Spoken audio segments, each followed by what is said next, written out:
Hey Molly, what's up? Kim, I'm concerned about the lives of everybody that I know and freedom in America as we know it. Good grief. What's up? I'm telling you. Okay, September 11th, 2001. Hijackers took over 3 American planes. They brutally murdered thousands of people here on American soil. You remember, nobody could forget that.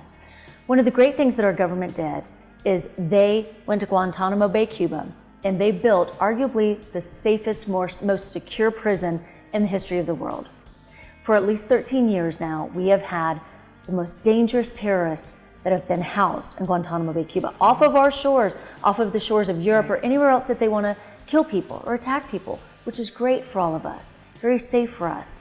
The reason we need to keep them there is because the culture of these people is very different than ours. When they disagree with somebody, they don't just, argue about it. They don't sit down and have a conversation.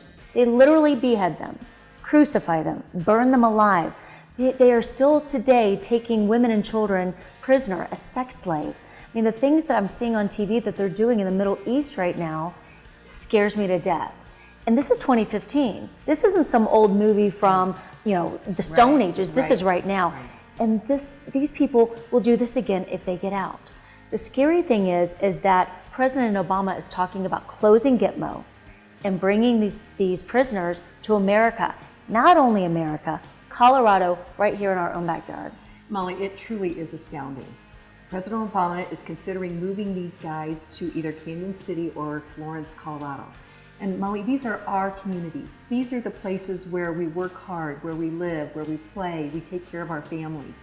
It is absolutely unbelievable that we would try to bring some of the baddest of the bad, like badder than Leroy Brown kind of guys, right here to our own soil, particularly right here to America. Right. We've seen movies where there are prison breaks. I mean, there is nothing that is just so totally secure that people can't get out of it. And also, there may be the possibility at some point in time in the future that somebody might pardon them. Then they would be right here on U.S. soil. And we owe it to our communities and our citizens and our children to keep them safe. Absolutely. What the Cluck are they thinking? Yeah. Well, in these prisons that you just mentioned, Florence and Canyon City, they already have American terrorists in them. I've already been praying these guys don't get loose. You've got one of the 9/11 conspirators. You've got the shoe bomber. You have the 1993 World Trade Center plotter. These guys are already here in America. They have proven that they will literally give their lives in order to kill as many of us as possible.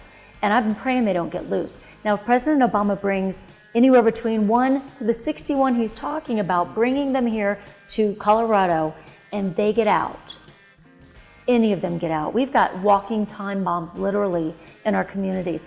Think about how things are going to change. Parents, how are you going to feel when you want to go drop off your kids at school? Are you going to go watch Broncos games at the stadium anymore? Go see your kids' games or soccer games? Life as we know it is going to change, and I just don't want that for this country. Yeah. Molly, there's one other threat on this that we haven't really thought about, and that is what is going to happen when we bring these terrorists in to our civilian prison population. They'll be training people that may be going back out, once they get out of prison, and so there's certainly that risk as well. So what's the solution? Yeah. Well, we've got to make sure that we're talking to our elected leaders and let them know how concerned we are. So I talked to Congressman Lamborn recently, and he said that the good news is the House and the Senate have passed the NDAA, the National Defense Authorization Act, which prohibits the transfer of terrorists from Guantanamo Bay anywhere. But the problem now is that President Obama is threatening to veto that bill. And we'll find out here shortly. We need to make sure that that doesn't happen. I don't know, why would President Obama do that? It's his job to protect us. He took an oath. Right, it's totally unbelievable. So we need to wake up as citizens. We need to be engaged in what's going on here. So contact our elected representatives. All of their contact information is on our website, americhicks.com. And Molly, I think that Governor Hickenlooper could absolutely say no. And so we need to put pressure on him to refuse having these prisoners come here as well. People could write a letter to the editor, say, no Gitmo detainees here in Colorado. And we need to talk with our friends and our family and our colleagues and our neighbors. We need to be informed on this, so know the facts and be sure and engage in conversation on this. Absolutely. Say no to Gitmo detainees in America. This is the AmeriChicks Chick Chat with what the cluck is going on.